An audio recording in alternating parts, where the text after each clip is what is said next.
الرحمن الرحیم بسم الله الرحمن الرحیم. زما ورونو دوستانو، زه د افغانستان د اسلامي امارت باندې خپه شوی یم.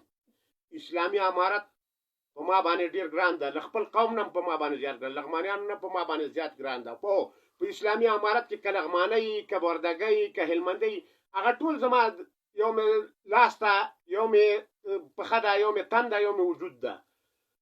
دا په ما باندې ټول ګران دي.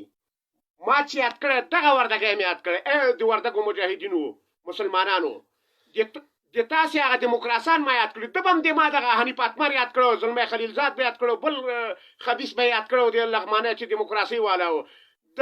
د ما خو د قومیت ته لمنه نه ده ولی، زه نه په اسلام کې نه قومیت شته نه رسال پرستي شته. ما دیموکراسان یاد کړي دي. او زه دغه سړی چې دغه چوکۍ دپاره مبارزه کوي، د ده شکل توخ دی. دا بیا وایي چې په اول احمدزي کړی بیا قنداري کړی، اول قنداري کړی بیا احمدزي کړی. دا هم غلط تاریخ نه باندې او جغرافیا باندې هم خبر نه ده. نو خبره داسې ده چې دغه سړی چې ده دا چوکۍ پرسته ده، دا اسلام پرسته نه ده، دا چوکۍ پرسته ده. چوکۍ دپاره خبرې کولې. زه په اسلامي امارت باندې خفه کېږم. او دا سړی چې ده دا به ما نه خلاص نه سي. ده ما ته سپی ویلي او دا د وردګو سپی ده. دا د وردګو سپی زه نه پرېږدم. دا په خدای چې تر هغه وخته پورې به دې پرېنږدم چې در سره بندک شوی نه یم که دې پرېږدم. او